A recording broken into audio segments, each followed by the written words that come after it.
आज का जो टॉपिक है वो है दुर्गा जी कौन है, उनका क्या स्थान है और उसके साथ साथ हमें वो इस भौतिक जगत से उनका संबंध क्या है, हमारा उनके साथ क्या संबंध है और हमें उनकी पूजा कैसी करनी चाहिए। तो आज से नवरात्रि, शारदीय नवरात्र का प्रथम दिन शुरू हुआ है, तो ये लगा कि आप सभी लोगों को नवरात्र की बधाई के साथ साथ थोड़ा हम दुर्गा जी के बारे में भी कुछ बात करें।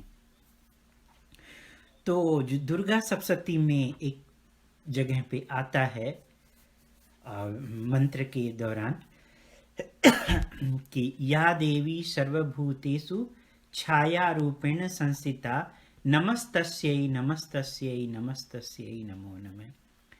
हे दुर्गा देवी, आप छाया के रूप में हैं और हम आपको प्रणाम करते हैं, हम आपको प्रणाम करते हैं, ऐसा टॉपिक आया हुआ है। तो थोड़ा सा हम बैकग्राउंड देना चाहेंगे इस भौतिक जगत के बारे में।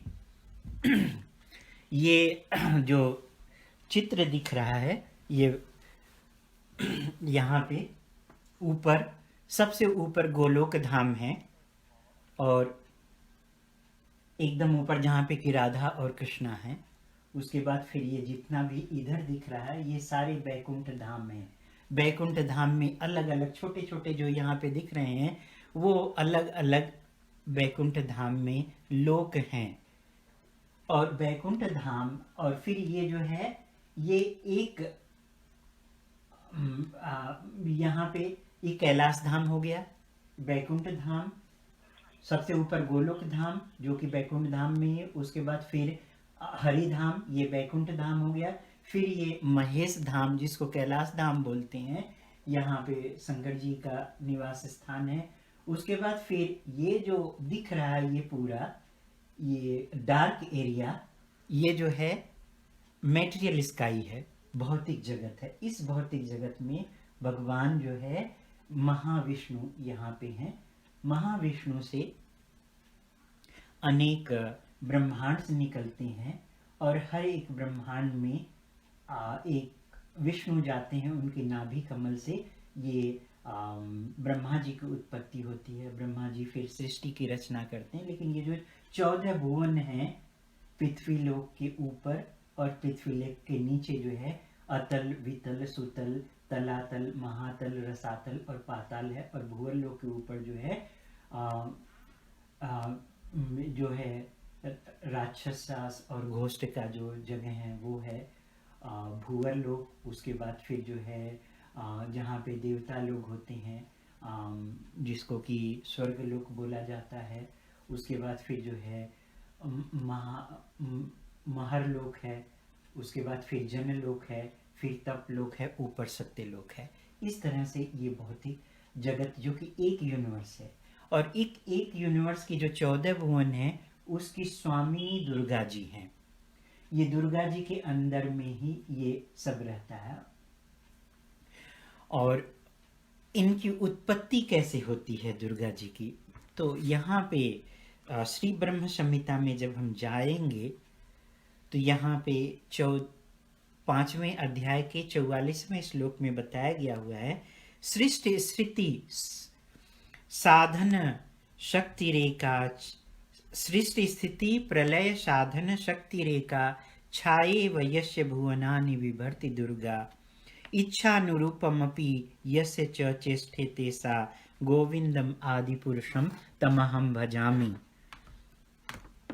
तो यहाँ पे ब्रह्मा जी भगवान कृष्ण की जो है अर्चना कर रहे हैं, प्रार्थना कर रहे हैं। उस प्रार्थना के दरमियान वो बोल रहे हैं कि भौतिक जगत की सृष्टि स्थिति मतलब उसका मेंटेनेंस और उसके साथ साथ प्रलय की साधन कारिणी जो चित्त शक्ति की छाया है, स्वरूपा माया शक्ति जिनको कि दुर्गा जी भी बोला जाता है, जो सभी के द्वारा दुर्गा नाम से पूजित होती हैं, जिनकी इच्छा के अनुसार वे चेष्टाएं करती हैं। किसकी इच्छा के अनुसार वो चेष्टाएं करती हैं? भगवान की इच्छा के अनुसार, कृष्ण जी की, श्री कृष्ण की इच्छा के अनुसार वो चेष्टा करती हैं। जो भगवान बोलते हैं वैसा वो कार्य करती हैं। तो मैं उन आदि गोविंद भगवान को मैं नमस्कार करता हूँ, उनका भजन करता हूँ। गोविंदम आदि पुरुषम तमहम भजामि, मैं उन आदि पुरुष भगवान गोविंद का भजन करता हूँ। तो ये जो 14 भुवन है, इसकी स्वामिनी दुर्गा का मतलब होता है दुर्ग, दुर्ग का मतलब होता है किला। जो किले की रखवाली करता है, जो उसकी स्वामिनी है, उनको दुर्गा जी बोलते हैं। तो ये जो डार्क एरिया है, जो कि ये क्या बोलेंगे इसको भौतिक जगत, इस भौतिक जगत में महाविष्णु से अनेक ब्रह्मांड निकलते हैं और फिर हर एक ब्रह्मांड में एक विष्णु जाते हैं, उनसे फिर उत्पत्ति होती है। लेकिन ये जो ब्रह्मांड में जो 14 भुवन है, उसकी स्वामिनी दुर्गा जी हैं। अब दुर्गा जी की उत्पत्ति कैसे होती है? भगवान की जो पत्नी है रमा देवी, ये जो महाविष्णु यहाँ पे कारण जो ओसन है, जिसको जिनको कारणोदक्ष विष्णु भी बोला जाता है, महाविष्णु को, ये भगवान कृष्ण के जो के बलराम जी हैं, संकर्षण जिनको बोला जाता है, उनसे प्रथम पुरुष महाविष्णु की अवतार लेते हैं। तो जो महाविष्णु के हृदय में भगवान लक्ष्मी देवी का कहाँ निवास स्थान है? भगवान के हृदय में निवास स्थान है। तो उनके हृदय में जो रमा देवी हैं, उनके ऊपर जो नजर डालते हैं, उनकी छाया के ऊपर, तो जो रमा देवी की जो छाया है वह दुर्गा जी हैं। और वो इस भौतिक जगत में है, वहां नहीं है। इस सृष्टि की रचना, इसका मेंटेनेंस और इसका प्रलय करने के लिए वो भगवान शंकर जी के साथ जो है मिलके कार्य करती हैं। तो कैसे शंकर जी के साथ कार्य करती हैं? तो भगवान की जो दृष्टि जो है, जब वो छाया के ऊपर पड़ती है, तो जब तक दृष्टि, भगवान की जो दृष्टि है, नजर जो है, वह तब तक विष्णु ही हैं। लेकिन वो जैसे ही प्रधान के ऊपर, यानी कि प्रकृति के ऊपर, दुर्गा जी का नाम प्रकृति भी है, उन छाया के ऊपर पड़ता है, तब वो शंभु में बदल जाते हैं, तब वो शंकर जी में परिणित हो जाते हैं। और फिर रमा देवी, मतलब जो दुर्गा जी हैं, जिनको छाया देवी भी बोला जाता है, जिनको प्रकृति भी बोला जाता है, या प्रधान भी दूसरे शब्दों में बोल सकती हैं, तो इनके साथ मिल करके इस सृष्टि का संहार, पालन और रचना करती हैं वो। और उनका कार्य क्या है? वो भगवान के अनुसार ही कार्य करती हैं, क्योंकि भगवान की इच्छा से वो आई हैं। और फिर वो भगवान की इच्छा के लिए कौन सा कार्य करती हैं? 2 प्रकार के जीव हो गए। एक तो इस भौतिक जगत में जो पतित जीव हैं, और दूसरे जो जीव जो हैं भगवान के पास हैं, बैकुंठ धाम में, जिनको मुक्त आत्मा बताया गया है, जो कि भगवान के पास रहते हैं। तो जो हम सब भगवान के अंश हैं, हम सब भगवान के अंश हैं, और अंश का काम क्या है? पूर्ण की सेवा करना, भगवान की सेवा करना। लेकिन हम लोग, जैसे कि बिगड़ा हुआ बच्चा होता है, माँ बाप का कहना नहीं मानता है, तो फिर हम सब जो है हम भगवान के अंश हैं, तो भगवान जो है परम नियंता है। तो हम लोग भी परम नियंत्रण के अंश होने के कारण कुछ न कुछ कंट्रोल करना चाहते हैं, और हम भी भगवान बनना चाहते हैं। भगवत गीता के इंट्रोडक्शन में श्रील प्रभुपाद जी ने बताया हुआ कि हम लोग सूक्ष्म ईश्वर अधीन ईश्वर है, हम लोगों को पूर्ण स्वतंत्रता नहीं है। और भगवान ने हमको इच्छा शक्ति दे रखी है। हम अपनी फ्री विल को, इच्छा शक्ति को इंग्लिश में फ्री विल बोलते हैं, हम अपने इच्छा से भगवान की सेवा करें, या फिर हम अपने इंद्रियों के गुलाम बने, दूसरे शब्दों में हम भगवान बने। तो फिर भगवान ने ये हमें इच्छा शक्ति दे रखी है, वहां पे वो हमारी इच्छा शक्ति का हनन नहीं करते हैं। जिन्होंने अपनी इच्छा शक्ति का हनन किया, दुरुपयोग किया, वो इस भौतिक जगत में आ गए हैं। तो दुर्गा जी का काम क्या है? इस भौतिक जगत में जीवों को भटका करके रखना। कैसे वो भटकाती हैं जीवों को?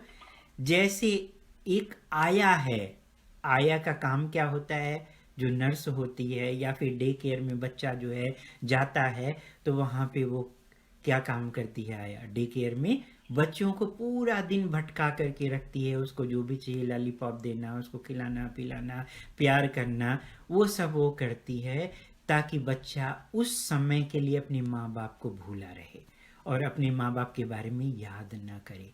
तो दुर्गा जी क्या काम करती हैं, हम जीवों को इस भौतिक जगत में भटकाती हैं, भटका करके रखती हैं, ताकि हम भगवान को भूल सकें और फिर हम यहीं भटकते रहें। यही उनका काम है। और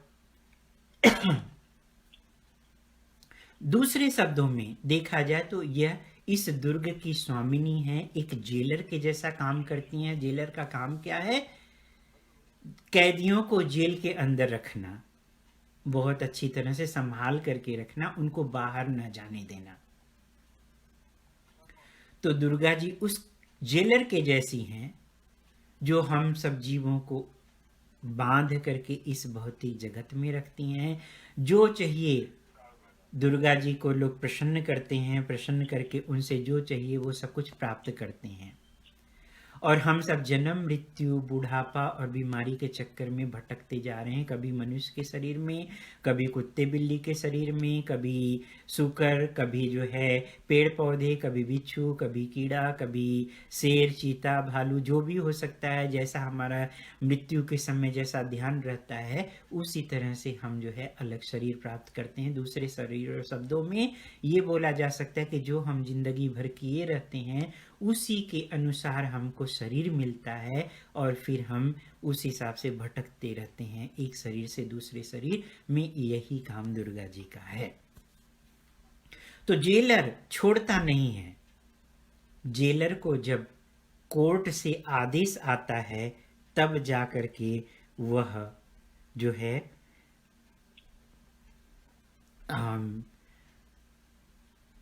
छोड़ता है। जेलर जब उसको कोर्ट का आदेश मिलता है तब जाकर के उसको जेल से बाहर निकालता है।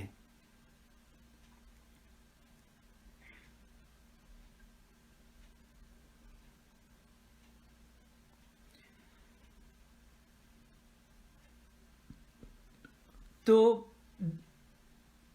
अभी दुर्गा जी भगवान के लिए कार्य करती हैं और वो ये टेस्ट करती हैं कि कौन क्वालिफाइड है भगवान के पास जाने के लिए।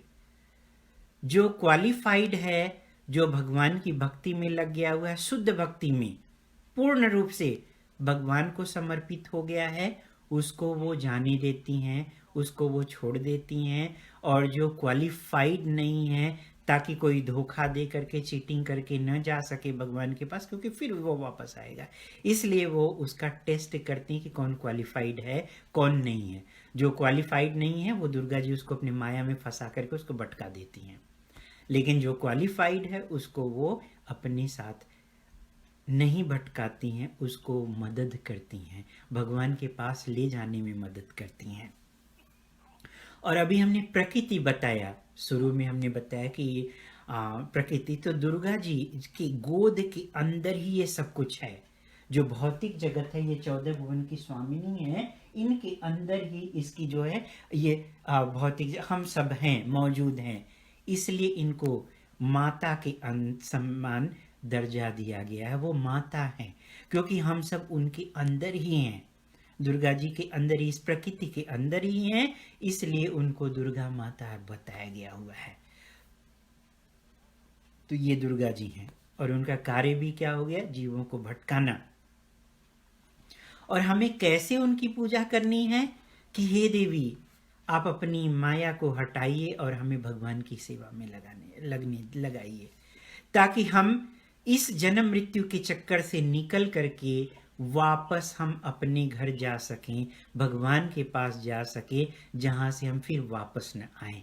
ये जो बैकुंठ धाम है, यहाँ जो है जो चला जाता है, ये शाश्वत जगत है, और ये जो है भौतिक जगत जो है नश्वर है। ये महाविष्णु जब सांस लेते हैं तो इनके शरीर में, इनके अंदर जो है सारे ब्रह्मांड चले जाते हैं, जीव भी चले जाते हैं, सब कुछ उनके अंदर चला जाता है। फिर उसके बाद फिर जब वो सांस छोड़ते हैं या उनके शरीर के पोर से जो है अनेक छोटे छोटे मस्टर्ड सीड्स के जैसे, सरसों के दाने के जैसे अनेक ब्रह्मांड निकलते हैं।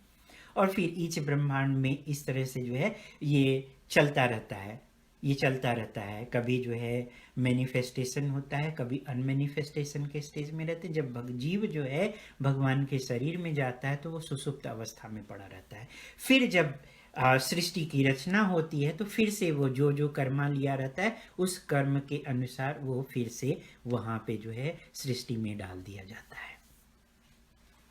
तो इससे अगर हमें बचना है तो हमें शाश्वत जन्म मृत्यु के चक्कर से बचना है, तो हमें शाश्वत जगत में जाना है।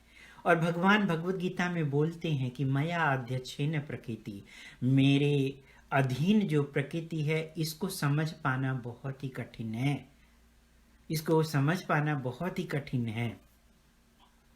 और भगवत गीता में 5 टॉपिक डिस्कस किया गया हुआ है। एक तो भगवान ईश्वर जो कि शाश्वत हैं, जीव भी शाश्वत है, दूसरा जीव, तीसरा काल, चौथा जो है कर्म हो गया, और 5वां प्रकृति।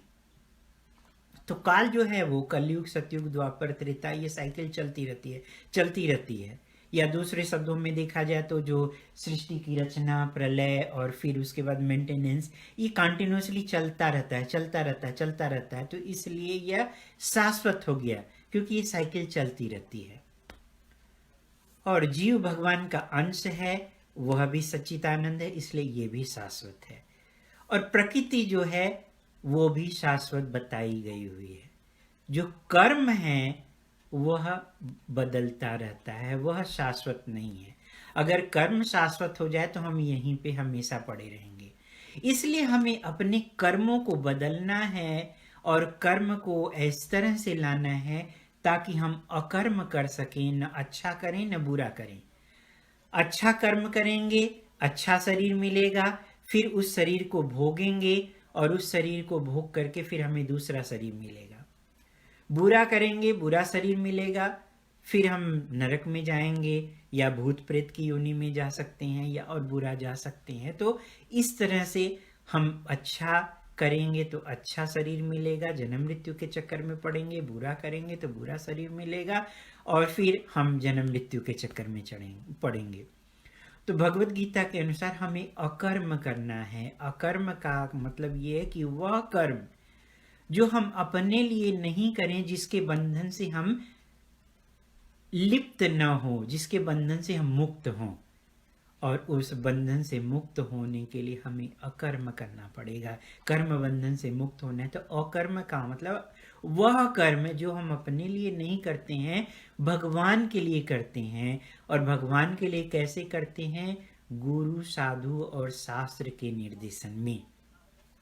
भगवत गीता के अनुसार बताए गए निर्देशों के अनुसार, गुरु और साधु और शास्त्र के निर्देशन में रह करके हम अपने को जो कर्म करते हैं अपने लिए नहीं बल्कि भगवान की खुशी के लिए, तो वो कर्म जो है अकर्म कहलाता है। तो हमें अकर्म कर्म करना है। अकर्म के द्वारा वह कर्म जो कि हम जिसके बंधन में हम लिप्त न हो, और फिर हम दुर्गा जी उसको हेल्प करती हैं और फिर हम भगवान के पास जा सकते हैं, हम अपने धाम में जा सकते हैं, बैकुंठ धाम को जा सकते हैं जो हमारा शाश्वत घर है। लेकिन दुर्गा जी ये टेस्ट करती हैं कि कौन क्वालिफाइड है, कौन नहीं क्वालिफाइड है। तो यहाँ पे कोई प्रश्न है तो आप लोग पूछ सकते हैं। और प्रदीप प्रभु कोई प्रश्न या कमेंट है अभी? हरे कृष्णा, तो आप टाइप कर सकते हैं या पूछ सकते हैं अनम्यूट करके।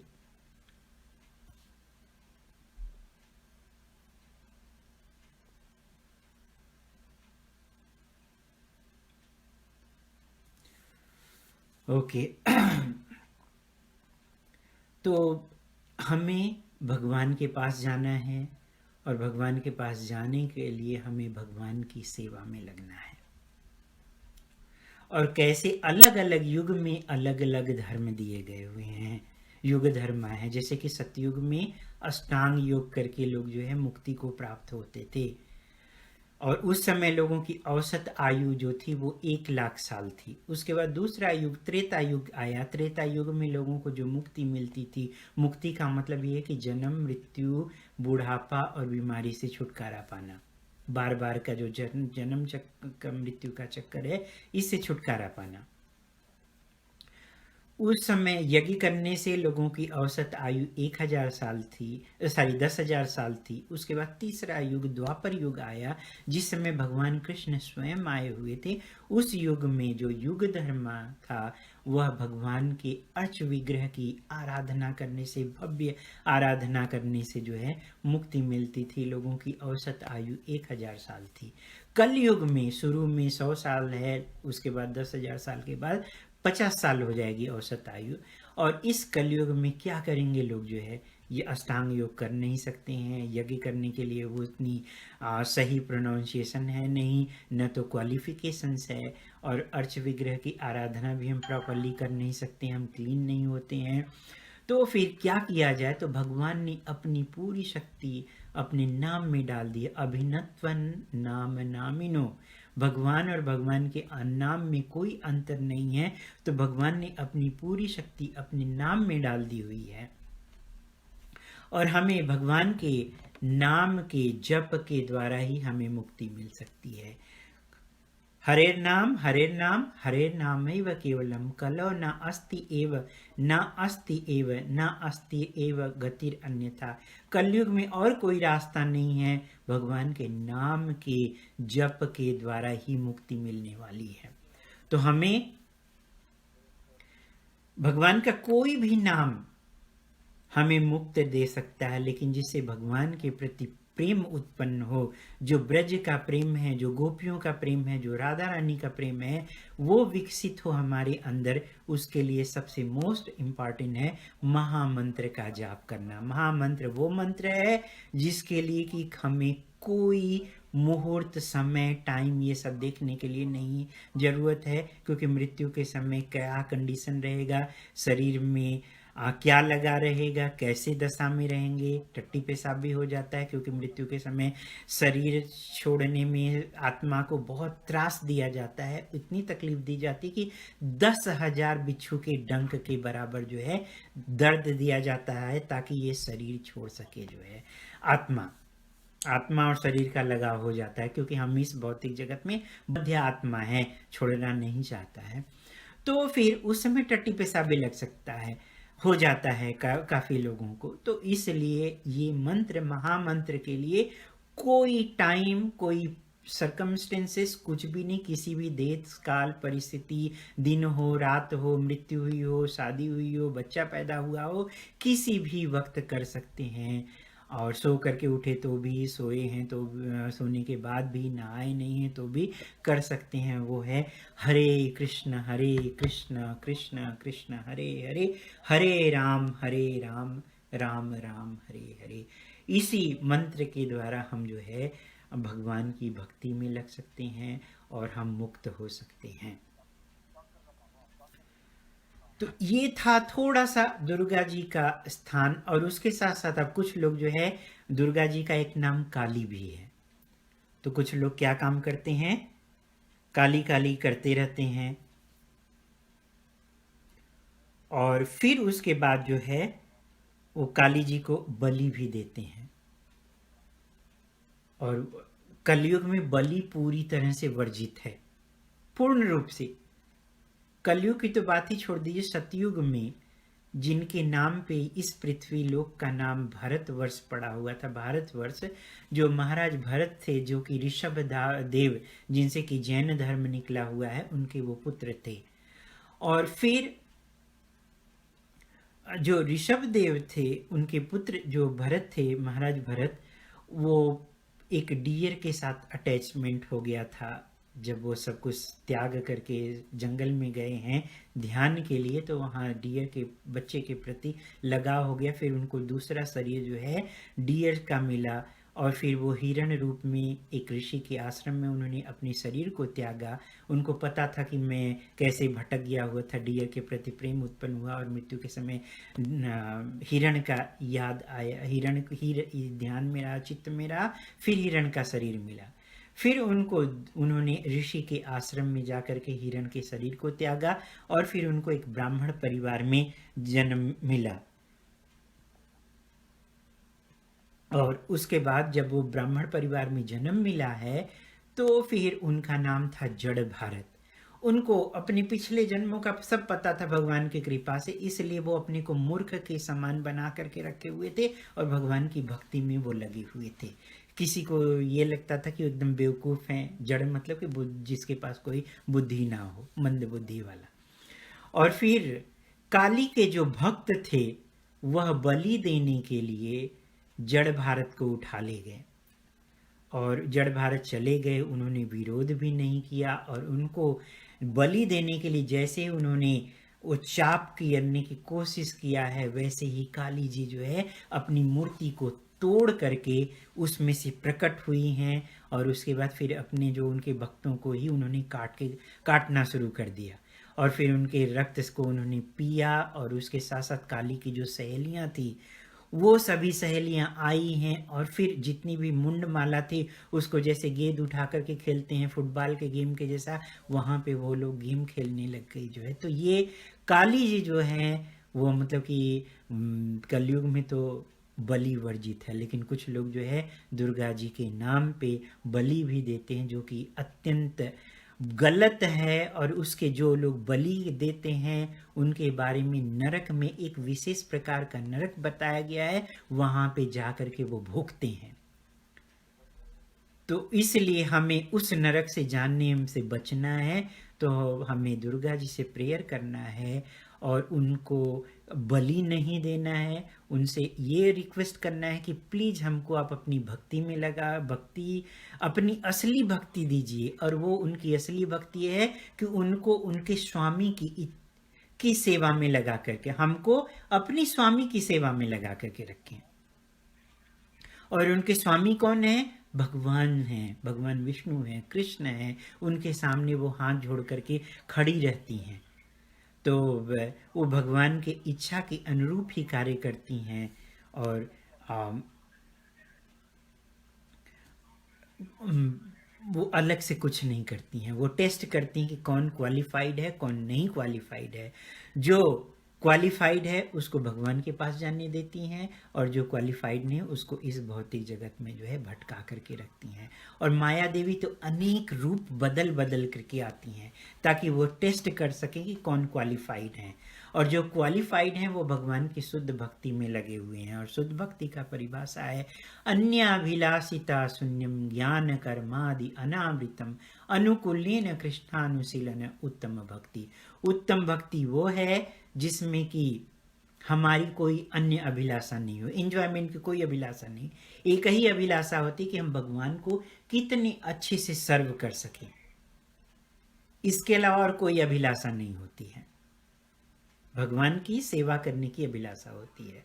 हमारा पर्सनल कोई मोटिव नहीं होना चाहिए जिसमें कि शुष्क चिंतन न हो, जिसमें कुछ पाने की अभिलाषा न हो।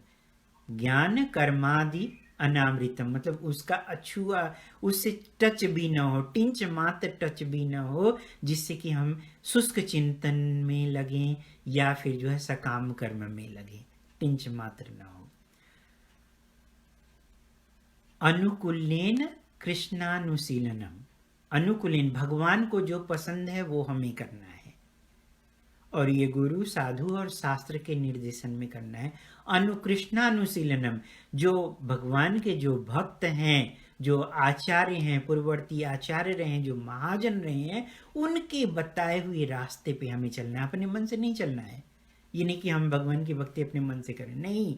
जो अनुशीलन करना है, किसका अनुशीलन करना है? पूर्ववर्ती आचार्यों का अनुशीलन करना है, महाजनों के बताए हुए रास्ते पे चलना है। यही उत्तम भक्ति है। तो दुर्गा जी ये देखती हैं कि कौन वास्तव में भगवान का शुद्ध भक्त है। जो शुद्ध भक्त है उसको छोड़ देती हैं, इस 14 भुवन से छुटकारा दे देती हैं और वो भगवत धाम को जाता है। जो क्वालिफाइड नहीं है उसको भटका करके रखती हैं, यही उनका काम है। तो हम यहीं पे स्टॉप करेंगे और हमें भगवान के पास जाना है, तो फिर हमें जो है भगवान के नाम के जप के द्वारा ही हम भगवत धाम को जा सकते हैं। हरे कृष्ण कृष्ण कृष्ण हरे हरे, हरे राम राम राम हरे हरे। इसी महामंत्र के जप के द्वारा हम भगवत धाम को जा सकते हैं और कोई अन्य रास्ता नहीं है। कोई प्रश्न?